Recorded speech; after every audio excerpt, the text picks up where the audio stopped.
Hey everyone, welcome back to another study vlog. It's 16th of October today and again मैं share करने वाली हूँ कि as an aspirant मैंने अपने 24 आवर्स को कैसे स्पेंड किया है। सुबह की शुरुआत बेसिक रिवीजन के साथ करी थी जिसमें 1 to 40 तक के स्क्वायर्स एंड 1 to 20 तक के क्यूब्स मुझे अभी अच्छे से याद हैं। And what I believe is कि हर एक एस्पिरेंट को अपने दिन की शुरुआत एक बेसिक रिवीजन के साथ ही करनी चाहिए। खैर इसके बाद मैंने किया था परसेंटेज का रिवीजन जिसमें कि मैं वीडियो सोर्सेज ही फॉलो कर रही हूँ और आज मैंने आशीष अरोड़ा सर के द मैथ्स हीरो वाले बैच से परसेंटेज की रिवीजन करी थी। अगर अर्थमेटिक की बात करूँ तो सबसे इम्पॉर्टेंट चैप्टर जो आपको करना होता है दैट इज़ परसेंटेज ओनली। इसमें आपको काफ़ी सारे फ्रैक्शंस देखने को मिलेंगे जो कि आपको डीआई में हेल्पफुल रहेंगे एंड इवन इसके क्वेश्चंस भी आपको काफ़ी सारे मिलेंगे एग्जाम में and there are a lot of concepts in this chapter.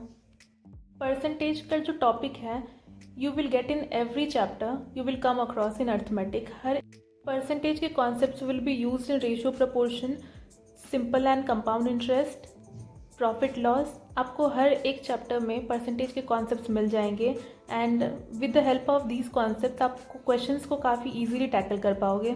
इसके बाद चाय वगैरह पी के अगेन मैं 10:30 बजे के आसपास में पढ़ने आ गई थी। सुबह के एक स्लॉट के बाद जो सबसे पहला मैं काम करती हूँ वो है दूसरे स्लॉट को स्टार्ट करना विद एक मॉक। तो आज मैंने टेक्स्ट बुक से आरआरबी पीओ का मॉक दिया था जो कि लाइव थी on test and after a very long time मुझे एक डिसेंट सा स्कोर आया था आज and this mock almost took 45 minutes क्योंकि टेक्स्ट बुक के लाइव मॉक्स में आपको पॉज करने का ऑप्शन नहीं मिलता है। तो ऑलमोस्ट 45 मिनट्स में मेरा कंप्लीट हो गया था एंड इसके बाद डायरेक्टली विदाउट एनी ब्रेक मैंने एनालाइज़ किया है सारे क्वेश्चंस को। This was the only puzzle जो मेरे से नहीं बना था एंड बाकी तो 2-3 क्वेश्चंस मेरी सिली मिस्टेक हो गई है रीजनिंग के अंदर में। एंड यही चीज़ होती है जो लोगों को प्रैक्टिस करनी होती है कि इन प्रेशर आप अच्छे से परफॉर्म करो। एंड यहाँ पे मैं वही वाले पज़ल को सॉल्व कर रही थी। ये 2 पॉसिबिलिटी में बनी थी मुझसे बाद में एंड थोड़ी सी टफ लगी मुझे इन कंपैरिजन टू बाकी पज़ल। एंड एक क्वेश्चन को मैंने स्किप कर दिया था that was forward and backward counting वाला क्वेश्चन। ये रीजनिंग में तो ज़्यादा क्वेश्चंस नहीं थे बट क्वांट्स में थोड़ा सा टाइम लगा।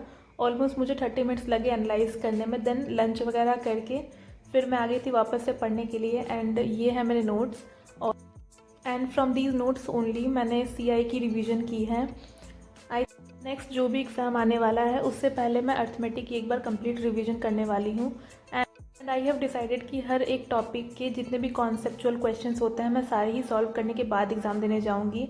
एनी हाउ मुझे ये टारगेट तो कंप्लीट करना है। बाकी रीजनिंग का जो है मैं मॉक से ही प्रैक्टिस करूँगी, अब अलग से मैं कोई भी प्रैक्टिस नहीं करने वाली।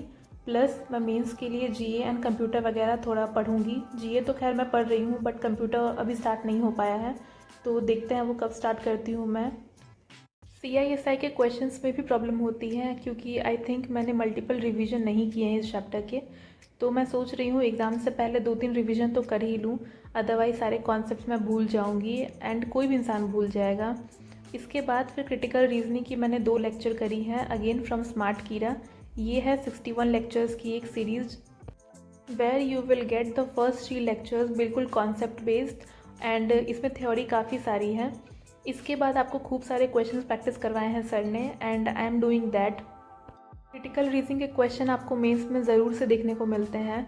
Even in SBI clerk mains you will get 8 to 10 questions from this topic, not exactly 10 not exactly 8 but आसपास में देखने को आपको मिल जाएगा। इस पूरी सीरीज़ में आई थिंक मैंने 6 लेक्चर्स अभी तक कंप्लीट कर लिए हैं एंड काफ़ी हेल्पफुल मुझे अभी तक तो लग रहा है। बाकी मैं अलग से जब क्वेश्चंस अटेम्प्ट करूँगी तब I will let you know कि क्या चल रहा है इसका। इसके बाद फिर मैंने सोचा कि थोड़ी सी जीए पढ़ लेती हूँ क्योंकि आज मैंने जीए को बिल्कुल भी टाइम नहीं दिया है। This I was doing from a source जो आप देख सकते हो स्क्रीन पे। थोड़ा थोड़ा सा जीए करना पड़ेगा क्योंकि all of a sudden 3-4 month के आप जीए कंप्लीट नहीं कर पाओगे, एटलीस्ट मेरे लिए तो थोड़ा सा पॉसिबल नहीं है। तो मेंस को भी साथ में लेकर चलना है इसलिए थोड़ा बहुत हमें पढ़ते रहना है। इस I am also thinking to start computer, let's see वो कब होता है। तो आज तो मैंने इतनी पढ़ाई करी है। That's it for this video. Do let me know कि आप ये वीडियो कहाँ से देख रहे हैं। ऑल्सो टेल मी कि कैसे चल रही है आपकी तैयारी। Like this video and subscribe to the channel and follow for more. See you in the next.